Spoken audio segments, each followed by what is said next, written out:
Hey everybody, welcome to this Facebook Live event. My name is Laurie Dhue, and I am a very proud board member of GCAPP, that is the Georgia Campaign for Adolescent Power and Potential. And joining me is Quay Parks. I'm going to tell you a little bit more about her in just a minute. We're so glad you're here, Quay. So today we are going to be talking about lots of issues that are important to adolescents and their parents and educators and family members. Is everything good? All right, just checking in with my crew here to make sure that we are streaming right now. So there are obviously a lot of issues that parents and educators and family members of adolescents are facing each and every day. And we at GCAPP try to educate as many people as we can about what it's like to be a teenager and to struggle with all kinds of issues. And our mission originally was to help prevent teen pregnancy, but now we're about way more than that, way more than just teen pregnancy. It's all about helping teenagers tap into their own potential. And today, more and more young people are struggling with addiction. That's something I know a lot about as a person in long-term recovery from alcoholism and drug addiction. And one of my personal missions in life is to educate as many people as I can about addiction and how it affects the family. So today we're going to be taking a deep dive into how addiction and mental illness and mental wellness and depression all fit together. And unfortunately, this often goes overlooked by parents, either because they're not paying attention or they are, but they're scared and they don't know what to do. We're going to talk about where to go for help, tips for parents and educators and family members. So we're going to start with a millennial's perspective, far younger than I am. You don't want to hear a middle-aged lady talk about this. Quay Parks is an intern at GCAPP who has her own journey through family addiction and mental health. And Quay, thank you so much for joining us today. No problem. Absolutely. This is great. And Thank you. Oh, we're just delighted that you're here. And so you graduated from Georgia State about a year ago, and you have been interning with GCAPP the last few months. Tell us briefly about what you've gotten out of the internship and the kinds of ways that you are helping young people as a young person yourself. Absolutely. So I think it's just been a wonderful experience simply coming straight out of college. I came straight from Costa Rica, came back to the States, not having a clue of where I wanted to turn, not sure where I wanted to go. And then an opportunity presented itself with GCAPP as a communications and development intern, and I jumped right at it. I gave it my all. I had just came out of school again, not sure what to expect because I didn't know exactly what GCAPP had to offer, but I knew I wanted to get right into the field because there was going to be maybe a little girl or a little boy that wanted to, feel inspired in such a way, and I wanted to be able to do that, especially in the community that I came from, where you may not have as much moral support. And you're from Walton County? From Walton County, okay. Yes. So yes. Shout out to everybody in Walton County right now who might be watching live or a link of this. Absolutely. So you did not have the easiest path in the world growing up. That's very true. Right. That's very so true. You had addiction in your family. Will you That's very tell true. me and tell us about your experience and how it has shaped you? Absolutely. Absolutely. There's been addiction in ways of alcohol, addiction in ways of gambling, just in many different ways, also in substance abuse. So as far as prescribed pills. But I feel as if those things weren't a method of escape for me. They were definitely a way for me to kind of say, hey, there is an alternative route. And education has always been that route for me. So I always proceeded to educate myself on the dangers or the bewares of. And I figured that if I could, deter my way and kind of stay straight, that I could always, make it out. And I felt that was the best way. So you had addiction in your family. Yes. But have you ever struggled with it yourself? Absolutely. Okay. In Tell college, us a little bit about what you went through when you were at Georgia State. Yeah, and Georgia State, I always had these pressures of remaining as an honors student in the honors college. So it was the pressures of being a first generation college student for my family, totally, and then keeping your grades up so I could actually have my college degree paid for. And as young people do when you get to college, you turn maybe to a club or you go to a party, and that's maybe where you have your first drink, maybe with a trusted friend or someone that you think you can trust. And it started from just going out to the club to have just one drink to turning into using multiple to kind of help ease the relief or the stress that was on my mind. Did you use alcohol as a way to fit in? Because when I was your age, I definitely did that. I drank a lot so that I would fit in with other people my age. And then my addiction just kept going in my 20s and 30s. But what about you? Did you use it as a way to fit in? Did you use it as a way to feel comfortable around other kids? So I would say this, I fit in with people because I was academically intelligent. They already gravitated to me because they knew, we can always go to Quay for anything. She knows it. She has it. But I think the part came to, I was always so uptight. And so, and I wasn't relaxed. I wasn't relaxed at all. So they would use alcohol as a, get this off of your mind. Don't worry about this. And of course, that's exactly what I wanted to do. I didn't want to, turn to a professional to say, hey, I'm dealing with things that are beyond my control, or I'm dealing with these demons in which I think that there's no escape for. And so the cheapest thing and the most thing that you can get access to easy is alcohol. And it's interesting. You drank underage before you were 21? Drank underage, yeah. Yeah, I mean, the bottom underage. line is alcohol is easily obtainable for anybody who's under 21. And the sad part is that drugs are even more available too. We just lost our light, but we're going to keep going. That drugs are even more available to young people. Right. But how did you get out of your drinking and just start moving forward with your life without it taking over your life like it did mine? Absolutely. Within that, I had a tragic experience where I had lost a guardian, someone that raised me, took care of me until I went to college. Within my sophomore and junior year was the time of her passing, and I kind of isolated myself. I wanted to just work. I didn't want to go to school, and I kind of left the alcohol alone.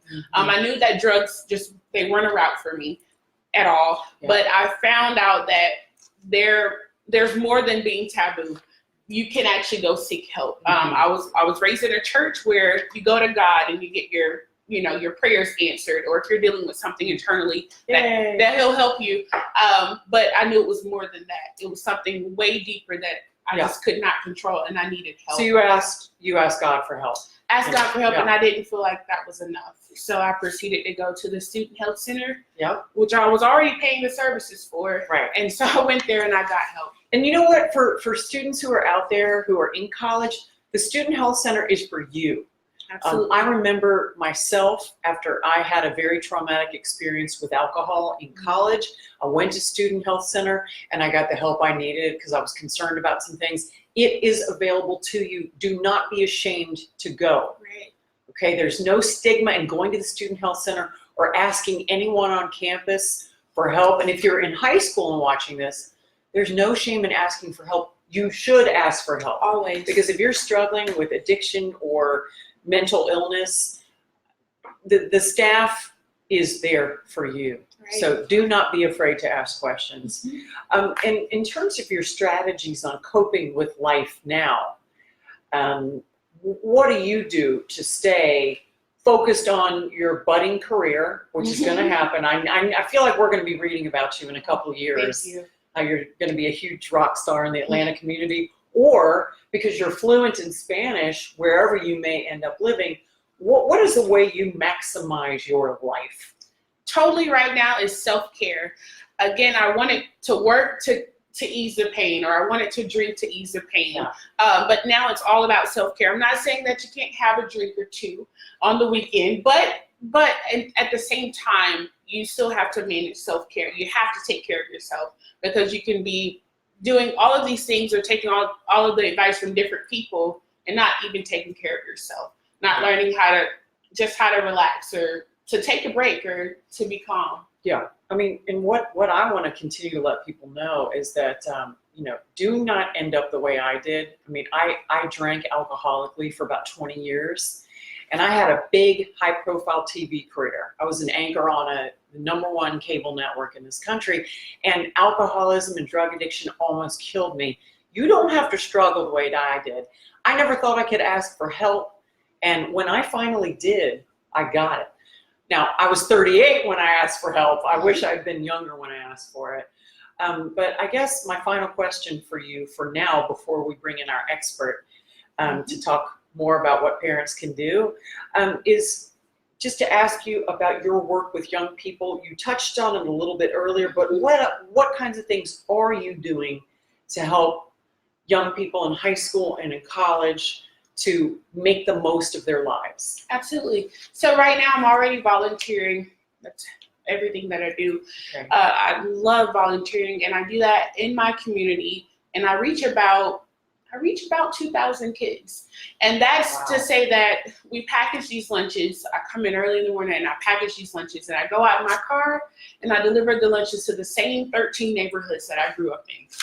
Not the best of neighborhoods to live in, but I'm a product of that. And I feel like if I can be a testament to anything, that I'm truly that. You don't have to stay where you are, and you don't have to settle for less. You can always, achieve and inspire. And I hope I hope that is something that I can do. I think you are doing in it addition already. to being a first generation college student. Not many people from my town at all even proceed to go to college, maybe because you might get pregnant in high school, or because there's something that you're battling at home that you don't feel like you're able to go to school for. Yeah.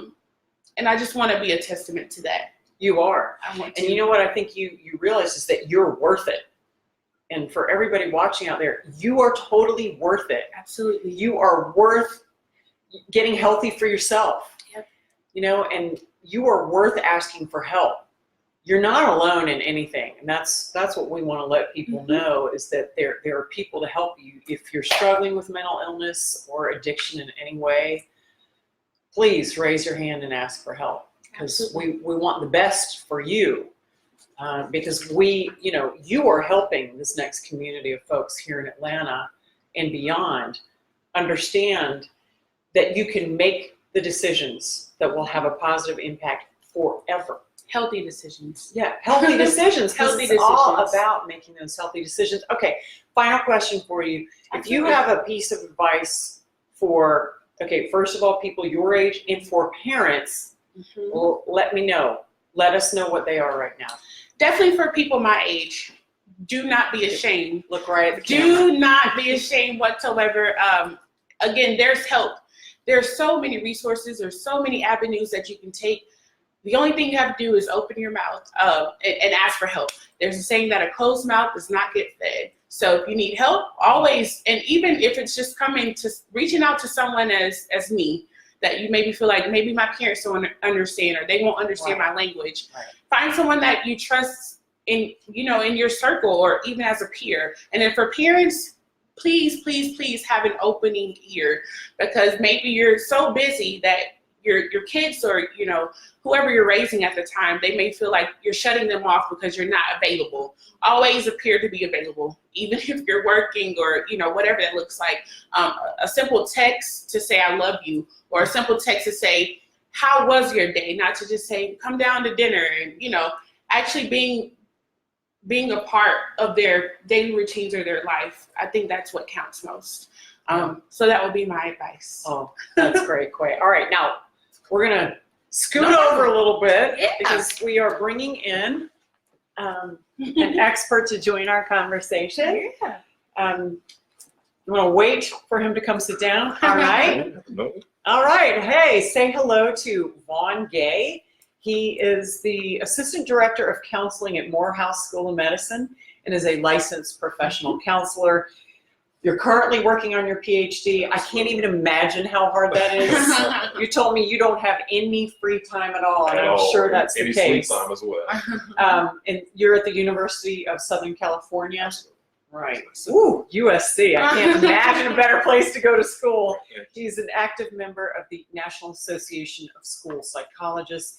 You specialize in what we were just talking about: Absolutely. addiction, mental health care, depression, and anger management. And we're so glad you're here today. Thank you for having me. Thank So- you very much. What about overall thoughts based on the conversation that we were just having? So I think it's very important we are talking about right now substance abuse, addiction, and also teens and adolescents, because what happens a lot of times is that we associate substance abuse with individuals that are adults, right, over the age of 21.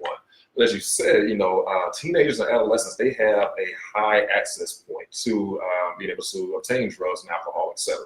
And so what's happening right now, we're noticing an impact on using substances and alcohol as a means of coping.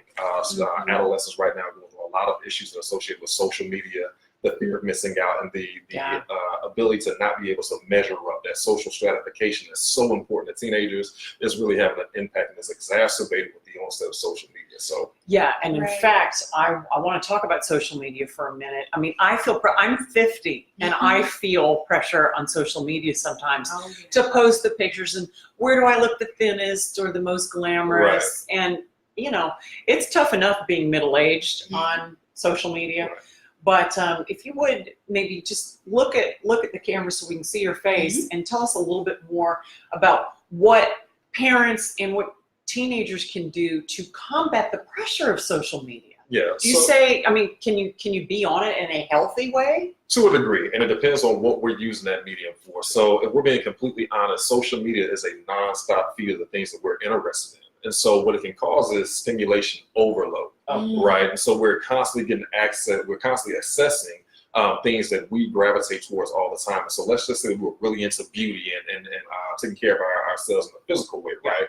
We're constantly following individuals that we deem as beautiful, and we're measuring ourselves to the standard of beauty. Social media, of course, is a highlight reel of our lives. And so Good way we're to put it. not posting, those down moments that we're having. Right. We're not posting moments when we're in our weakest point, right? We're really just kind of just showing us at our best light, and we know we're nice and strong, and of course it kind of goes along with saying that we're living our best lives, right? Yeah. But are we really living our best lives, or are we just projecting an image of what it is that we want to be? So this is an issue that we're starting to see with social media.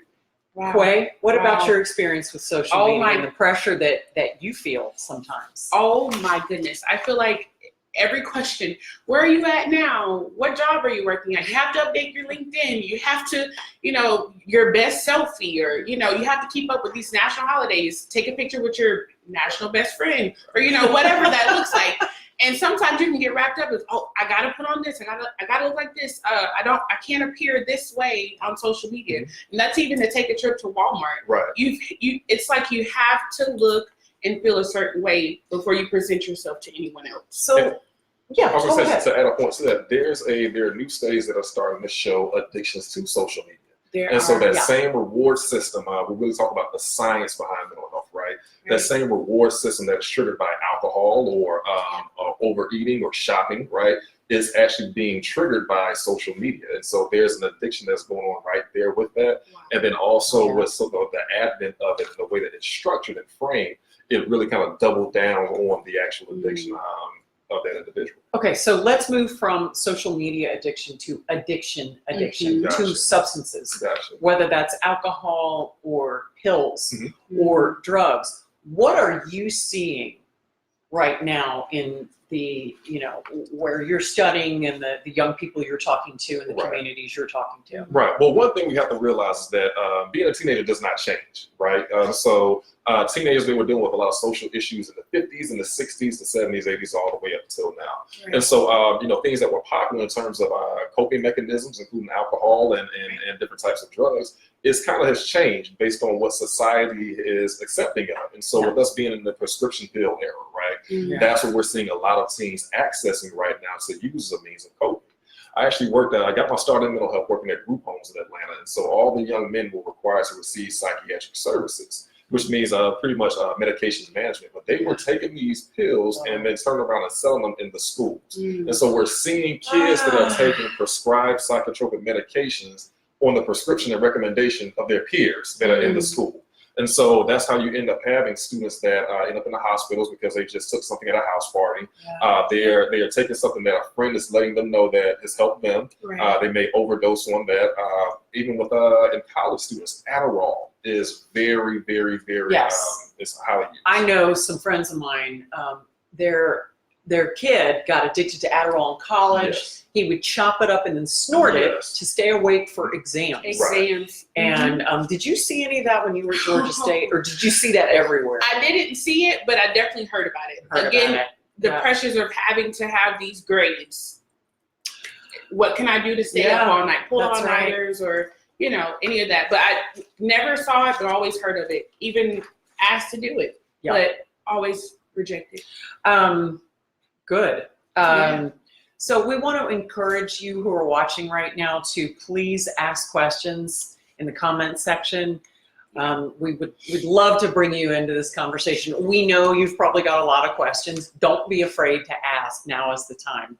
So you also grew up with addiction in your family. Yes. Yes. If you would share a little bit about your experience with your father with Yes. us and how that impacted you as a child, as an adolescent, and moving into the field that you moved into. Gotcha. So I was a child in the 1980s. I was born in 1984. And so, not even just my family, a lot of families in the African-American community, they were severely impacted by the crack cocaine era. Crack cocaine. And my family was not immune to that. And so not only my father, but several of my uncles also either used or were in the narcotics business. And so essentially what ended up happening was that I grew up in an environment to where it was normal for me to see my parents physically fight every day. Oh. It was normal to see just a lot of dysfunction, a lack of emotional intelligence within the home, and then also seeing alcohol and drugs being used as a sense of coping. Right.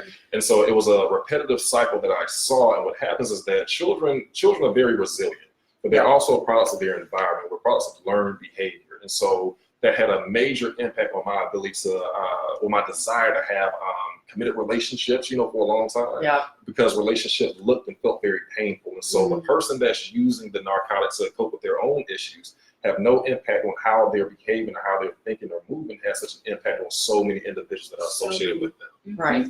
So let me ask you, how did you take that pain that you grew up with your parents fighting, with your dad addicted to crack, with other family members addicted to crack? How did you not fall into that yourself? And did that have an impact on what field you chose to go into? Right. So to be honest with you, understand the genetic disposition and how important that is. And so just with my DNA, I was born to parents that both kind of, my father used drugs a lot more. My mother kind of did it recreationally back in the 70s. My father was really deep in his addiction. And so at a young age, I knew that I was genetically predisposed to alcoholism. Yes. Right? And also substance abuse, addiction. And so I just did not want to live that same lifestyle I saw my father living, very angry, always upset. This was not able to function to his best ability. And so because of that, as I grew up, as a man, I really became very interested in how people get addicted to different substances and then how they stay into this addiction process. And it's a lifelong process.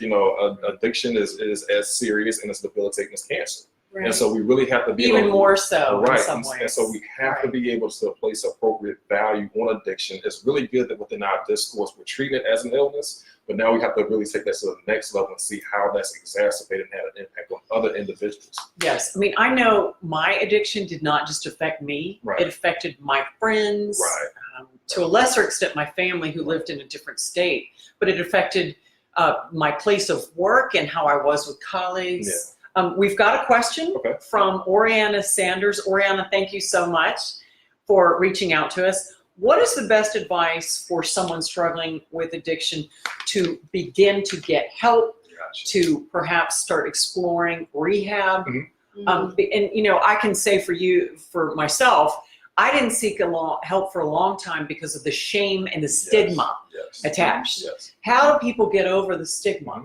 And ask for help. So we have to recognize it for what it is, right? We have always in America, this goes back for hundreds of years, have removed individuals from society that experience issues like this. And so that's where that stigma comes from. I think that recognizing that the individual has to kind of reach rock bottom before they know that they have no other option but to get help. Wow. And that rock bottom is recognizable by the people that love them the most and are around them. And I think from there, by hitting that rock bottom, then that's how you say, I either have one or two choices before this actually takes my life. Yeah. Either receive treatment, receive help, or I, am no longer able to access those people that genuinely love me. Wow. I always heard that, addiction takes you to jails, institutions, or death. I have not had any of those three, thank goodness. But you know, a lot of parents think, well, that's not my child. What can parents do to look for warning signs? Wow. What are the warning signs, just in terms of maybe your child is starting to become more withdrawn or hiding their phone from you? Please walk us through that, because we got a lot of people out there who need this information. Gotcha. So I think the way to really look at it is to understand that addiction doesn't happen overnight, right? Right. Yeah. So you don't have a healthy child that goes to sleep on a Monday night, and Tuesday morning they wake up and boom, you see the addiction, you see how it's debilitating them, etc. Right? Yeah. Addiction is a very slow and gradual process. Yeah. And oftentimes, unfortunately, by the time that we recognize that our children have a problem or an issue, they've already reached an addiction stage where they need clinical treatment. Right. We also have to recognize that teenagers, because their brains aren't fully developed, Right. they're not using the part of the brain that's logical and rational. They're making decisions using the amygdala, which is that emotional regulation system. And that's why The amygdala. right. And that's why Yeah. teenagers always have those emotional outbursts. Mine was broken Right. until my 30s. I mean, let's face it. Right, and so what happens is when the teenagers are, that's why they find themselves in that space where they always say, you know, I can just figure it out and I can handle it myself, right? And then they're also getting advice from other friends. So I think that by understanding that, it's important for parents to know that they are the single most important person in that child's life in terms of being able to get them access to treatment. And so they have to. Did you hear that, parents? They You have- are the most important person in your child's life, even if you think you're not. Right. Once we kind of get over that mental hump of not wanting to be too intrusive into someone's life, we recognize that we can be that gatekeeper. All right, because that person cannot go online and research information and figure out what doctor was in their insurance network, right? But we can, you know, so we just act as that gatekeeper and even be willing to go to a couple of initial sessions, you know, as support. That's how you gradually get that person into a safe environment where they can receive some good treatment. What are some of the warning signs? These are obviously easily Googleable. They're on the internet. Right. And parents would want you to Google and get information. But since we have our expert here, Vaughn, what are some of the warning signs? And so this is why it's very important to know your children, right? Yeah. If you know your children, you know their behavioral profile, you can notice emotional shifts, etc. I think some of the major warning signs is a decrease in passion in the things that they've always have loved, right? And so if your child, you know, has just lived and breathed basketball, and all of a sudden, you know, you don't notice them going to practice, or you don't notice them kind of having fun with that, that's a telltale sign. When someone becomes more recluse from their passion and things that they are able to actually do on a daily basis, warning sign number one. Warning sign number two, extreme shifts in the mood. Right. And so if you have a child that normally is a happy-go-lucky person, right, you know, and all of a sudden they're sleeping a lot, right? They're not necessarily taking care of their physical hygiene. They may not be eating. We are noticing some behavioral shifts. And then also sometimes there's that person that really kind of has that reserved style of energy. And now they're super energetic, you know, really trying to attach on the individuals and trying to get some attention, and not in a negative way, but just to say, hey, listen, something is going on with me. I need to be heard. I'm not really sure how to put those words together. And so it's even those that are working in the field, observation is very key, and it's the number one tool that we use. And what about warning signs for depression? Because I just want to take a moment and talk about the connection between mental illness and addiction. If you would talk about what the warning signs for depression are, they may overlap with those signs of addiction. And so I was going to say, so a lot of those signs do overlap. Addiction simply means that they've been using a substance that has chemically altered their brain. If we're talking about substance uses and alcohol, of course, right? But what happens is that as they are coping, they're coping for a reason. And if we start to look toward the root issue, there's always some type of depression that's in that space. And so some warning signs of depression, again, if you notice that your loved one or your child is unable to go about their daily life functioning, whether it's going to school and to work and then coming home, doing some chores, talking to friends, etc. If they have major interruptions in that daily life functioning, then that's when we start to say, okay, so something is going on. Let me be a little bit more observant. If that person is sleeping for an extended period of time, if they're not taking care of if they're not engaged in any level of self-care or just the responsibilities of grooming themselves on a daily basis, okay, so now there's an issue. There are individuals that actually will stay in the bed for several days in a row. That was me too. Okay, if you would share your, because I know, and I want to talk about my own depression, which I have suffered with for 25 years. I take an antidepressant. I'm happy that I do, and I want people to know there's no stigma attached to taking an antidepressant. Mhm. It has saved my life, Mhm. actually, and everybody I know takes one. So I don't think there's any shame Right. in doing that. And what was your own experience with No. staying in bed? And Yeah. that's what I tend to do when I get depressed or when I have been in the past. Get in the bed and just watch Netflix. Mhm. So what did you experience some of that too? Yeah. So I didn't watch TV at all. But in college, if I didn't have to go to class, you didn't see me anywhere else. And it would be because, or if I didn't have to go to one of my appointments, you would not see me anywhere else. I would not be involved in any activities or clubs or organizations on campus. I would just literally be in my bed. And it's because, you have thoughts of like, I don't want to be here, or I'm not deserving, I'm not worthy. Yes. All of those things. And you just, for me, it was a pride thing. I didn't want anyone to see me. So I felt if I isolate myself from the world, no one would know. Right. And it only hurt me. Yeah. It didn't help. And so what can parents and teachers at school and professors at university, when they see things, what can they do to help? Because we need to provide some solutions. We've only got a few minutes left. Right. So I think that anyone that's a stakeholder or that gatekeeper that we kind of talk about, right? Yeah. I think number one, it's important to understand that you do have the right, if you're trying to save someone's life, to probe a little bit, right? Yeah. We've created this environment to where we think that everyone should be able to maintain a huge level of privacy, right?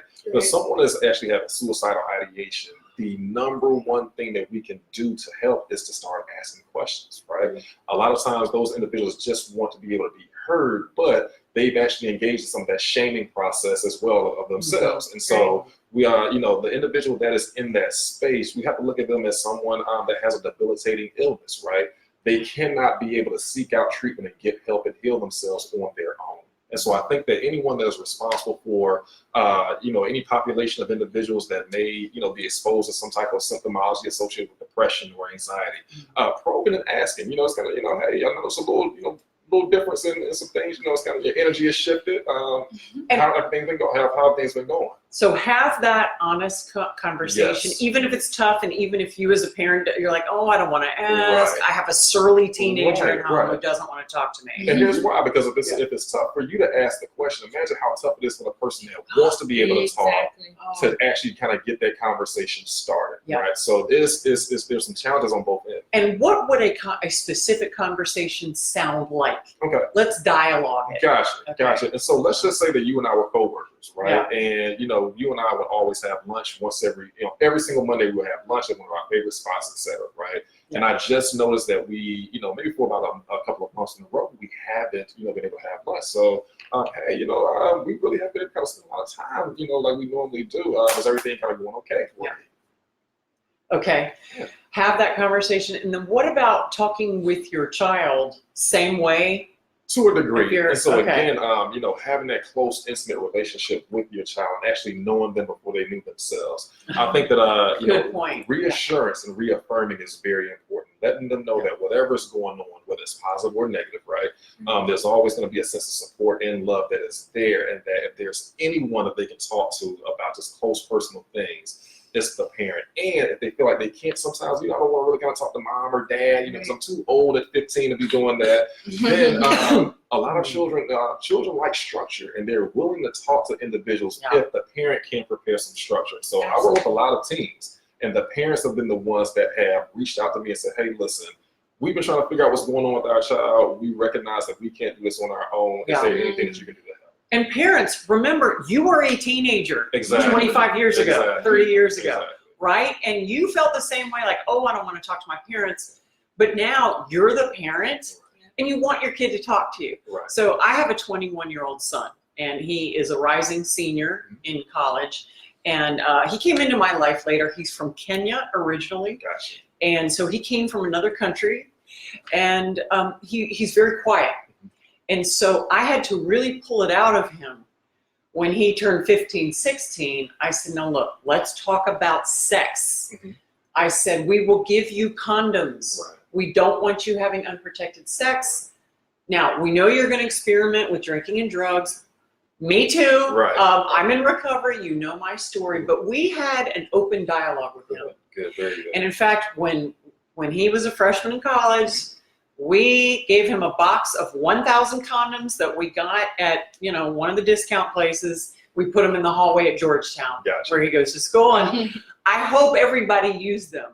But it was about creating an atmosphere of safety and of saying, hey, we've been there. We know you're having sex. We know you're going to experiment with drinking, maybe drugs.